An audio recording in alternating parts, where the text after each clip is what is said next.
Now, the Three Martini Lunch with Greg Corombos and Jim Geraghty.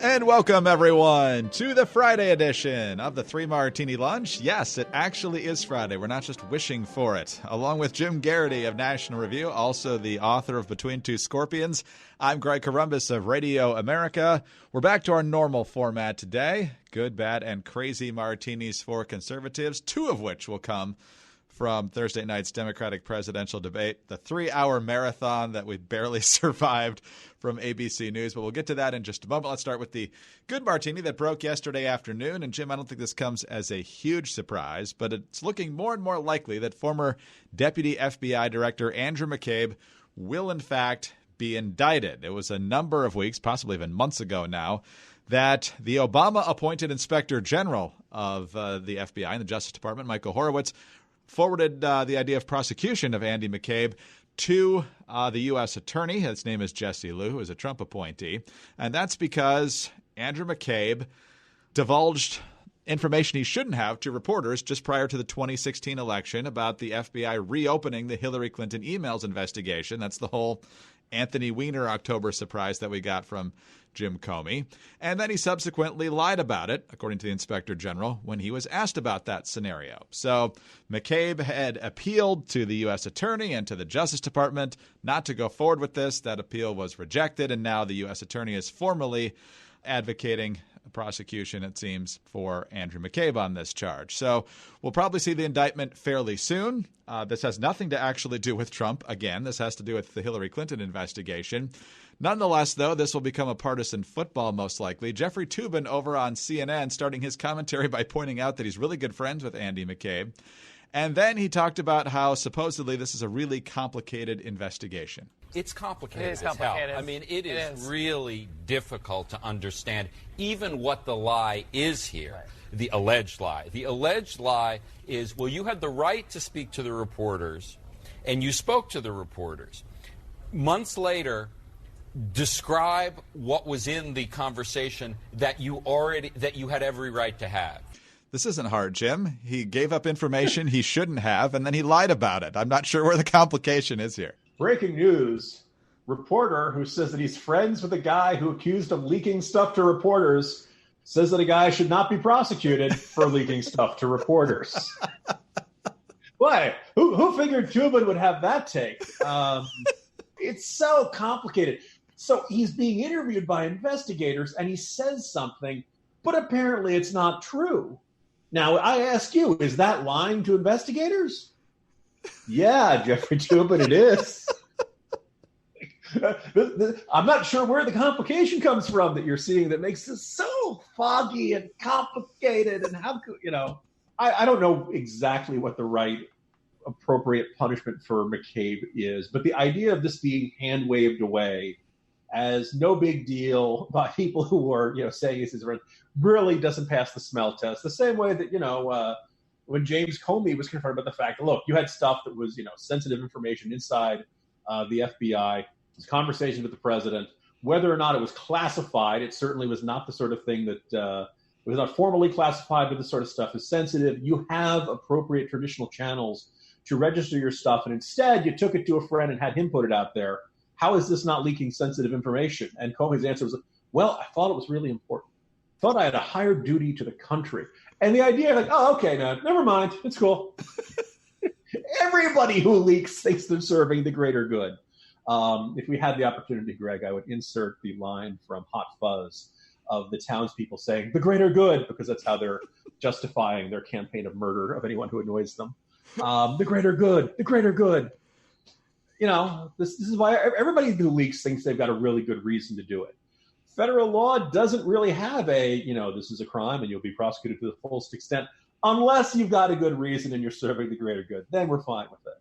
We don't know exactly how whether he will face charges, whether he will actually get, whether the jury will convict him. There's a lot of road ahead, but it's nice to see that people are, McCabe saying, look, I was doing the right thing, and not everyone saying, oh, no, it's okay, it's cool, never mind that. It's just fascinating to watch the media and their partisan analysis on this stuff, because regardless of the legal nugget that's been related to President Trump in some ways, and some of it should be very seriously discussed, but some of it they just like because it's salacious and whatever. And so this has to be the foundation for numerous multi-talking head panels for hours and hours. But things like this gets waved away, or at least attempted to get waved away. Or I remember getting ready for the 9/11 Commission, Sandy Berger stuffing national security documents in his pants and socks at the National Archives. And all the media and the Democrats can say is, oh, that's just Sandy.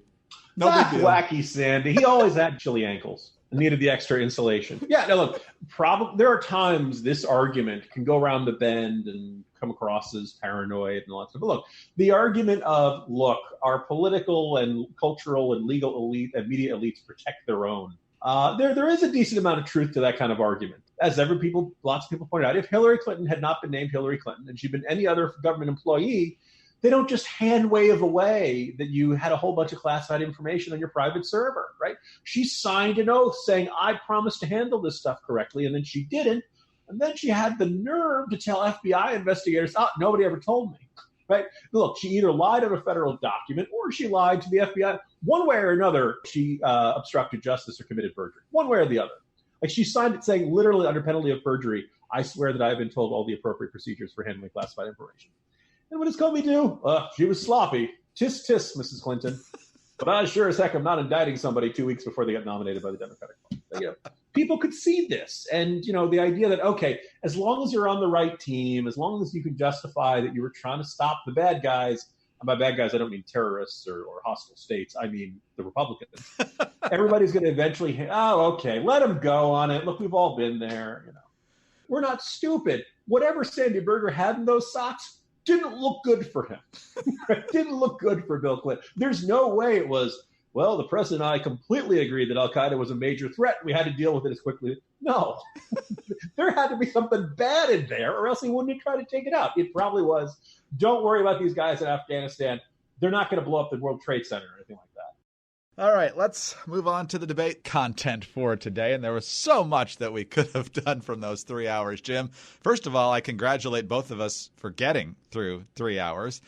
Mercifully, ABC News wrapped it up about 11:45. So if that's a win, I'll take it. I'm not sure it is. But nonetheless, it's our bad martini, but it's an interesting martini as well. Ever go to a play on Broadway and one of the key actors isn't actually there, and they'll say, the role of so-and-so is actually being played by this person today? Well, last night, the role of Tulsi Gabbard was played by Julian Castro because he was the one kneecapping a frontrunner last night, and the person he was going after was Joe Biden. Joe Biden was explaining why he's in favor of public option, not Medicare for all, and then Julian Castro tried to turn that to his advantage and claim the mantle of the Obama legacy. A lot of moxie. Here we go. Barack Obama's vision was not to leave 10 million people uncovered. He wanted every single person in this country covered. My plan would do that. Your plan would not. They do not have to buy in. They do not have to buy in. You just said that. You just said that 2 minutes ago. You just said 2 minutes ago that they would have to buy in. You said they would have to buy in. Have to buy in. If she qualifies for Medicaid, are you forgetting what you said 2 minutes ago? Are you forgetting already what you said just 2 minutes ago? I mean, I can't believe that you said 2 minutes ago that they had to buy in, and now you're saying they don't have to buy. You're forgetting that. I said anyone like your grandmother who has no money. We need a healthcare system. You're automatically enrolls people regardless of whether they choose to opt in or not. If you lose your job, for instance, his health care plan would not automatically enroll you. You would have to opt in. My health care plan would. That's a big difference. I'm fulfilling the legacy of Barack Obama, and you're not. I'll be surprised to him. You could tell by the audience reaction, Jim, that they knew exactly what Julian Castro was doing there. We've talked about Joe Biden's mental lapses or speaking gaffes ad nauseum here because there's been a lot of them already in the early stages of this campaign. What did you make of Julian Castro going there on Thursday night? Yeah, I mean, you'd say a campaign-destroying moment if he had more of a campaign before the night began. I think we shouldn't really make the comparison to Tulsi Gabbard, Greg, because when Tulsi Gabbard went after Kamala Harris's record as prosecutor, she'd done her homework, right? She'd memorized probably the five worst things Kamala Harris did as prosecutor. And they'd all been checked out by fact checkers. They'd all been reported accurately. There wasn't really any gray area. These were 5 bad, and she listed them all off. And you could see Kamala Harris had no defense. And that's one, I think you could probably argue that didn't, end Kamala Harris's campaign. It really kind of derailed it, knocked her out of the first tier, and she hasn't really recovered. Now, Joe Biden isn't always the clearest speaker, right? So at one point he says, if you lose the job from your insurance company, from your employer, you automatically can buy into this. Now, when you say you automatically can buy, does that mean you choose to buy into it? Or if it's automatic, is it something that you're automatically enrolled in? It's kind of a vague there. But then later on he says, anyone who can't afford it gets automatically enrolled into the Medicare type option we have. By the way, the fact that they're debating that there are 10 million uninsured after Obamacare passed, which was, not only supposed to cover everybody, but punished you if you didn't buy health insurance by raising your taxes, probably should give everybody on that stage a little bit of pause. Hey, wait a minute. We can design legislation with the best of intentions to get a certain outcome. And sometimes that outcome doesn't happen because people don't follow the instructions. They're not going to react to legislation the way we think they would. But having said that, look, everybody knew exactly what Castro was doing. He said, are you forgetting what you said 2 minutes ago? He's going after Biden on forgetfulness, on his age, and maybe even kind of implying Alzheimer's. And Greg, that's just a jackassy look. And the funny thing, look, we've talked about it, and it's one thing for us to say, is Biden feeling okay? I mean, it was a good night for him last night. He didn't, cry any blood. But for one person on that stage to go after it that clearly, look, everybody could see what was happening. This was the guy who was 9th or 10th on the stage, desperately trying to be relevant by going after the guy in first place on the stage in a really personal way. Like when that audience was not going, ooh, it was not, ooh, like a, boy, that linebacker really hit that running back really hard. Some people argued it was booing in there. I think there was a general consensus that Castro was out of line for that. And I think it's going to look bad. I think, it's been really interesting. Somebody also made the interesting comment because Castro apparently in a post-debate interview said he wasn't trying to go after Biden on his age. So you think about, Joaquin Castro listing the names and addresses of Trump donors in his district and saying, I didn't want them to get doxxed. And now Julian saying, well, I wasn't talking about his age when I said that he just happened to forget something he'd said 2 minutes ago. It's amazing how the Castro brothers keep making these completely innocent, fair-minded gestures, and everyone interprets them so negatively. That's the problem with Castros through history. They're just misinterpreted. Yeah, they're 0 for 4. Fidel, Raul, Julian, Joaquin. Yeah, stay away from the Castros. That's just a general rule. All right, let's move on to our crazy martini now, Jim. And we talked about it yesterday, and the Yang campaign had teased it. He's going to do something that nobody's ever done in a presidential debate before, man. And so we didn't know what he was going to do. Could he crowd surf? Would he vape because of the big controversy this week? Nope, he went back to his old bread and butter. It's time to trust ourselves more than our politicians. That's why I'm going to do something unprecedented tonight. My campaign will now give a freedom dividend of $1,000 a month for an entire year to 10 American families, someone watching this at home right now. If you believe that you can solve your own problems better than any politician, go to yang2020.com and tell us how $1,000 a month will help you do just that. This is how we will get our country working for us again, the American people.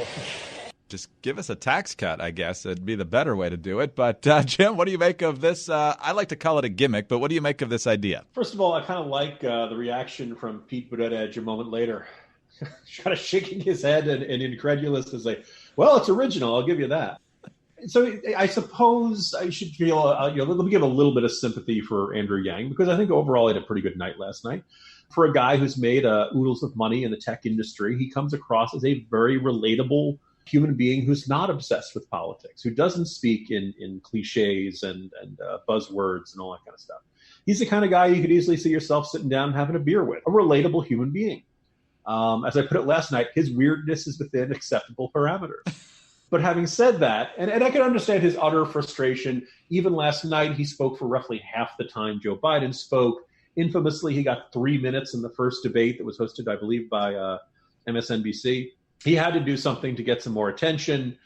I don't think this works for him, though. It comes across as gimmicky.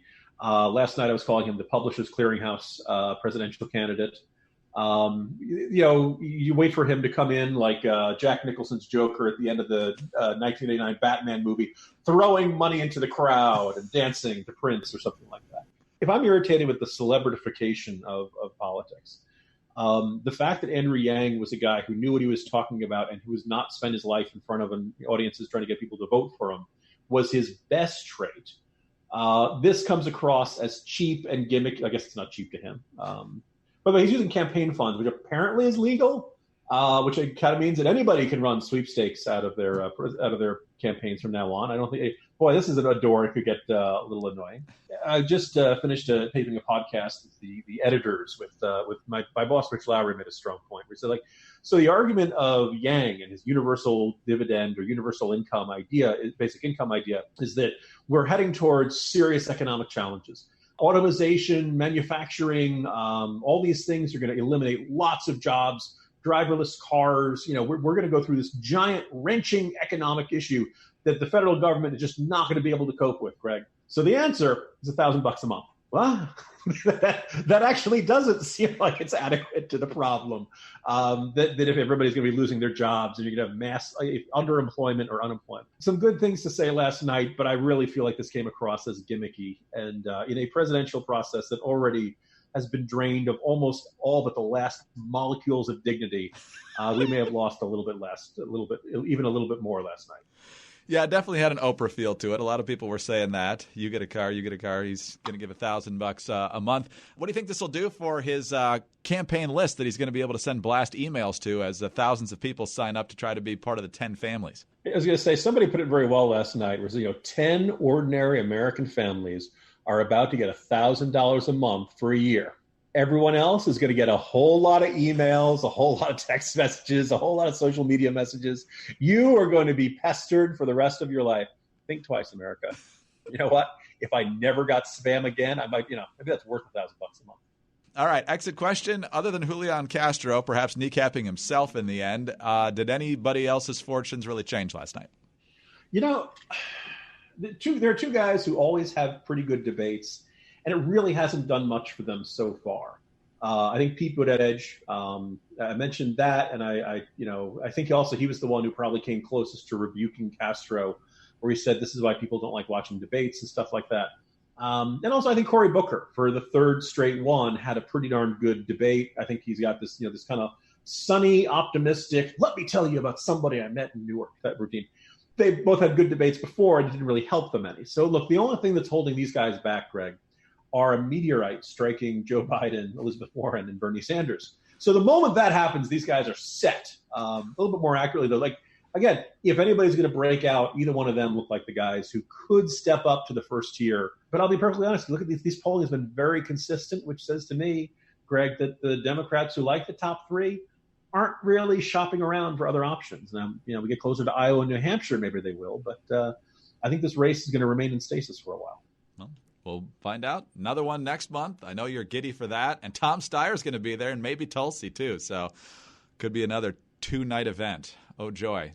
In the meantime, if you live in the Washington, D.C. area, you can meet Jim Geraghty in person, and he'll even autograph your own personal copy of Between Two Scorpions. Right, Jim? Yeah, look, what's more exciting, Tom Steyer on a debate stage or me? Yes, it's at Mosaic Barnes & Noble.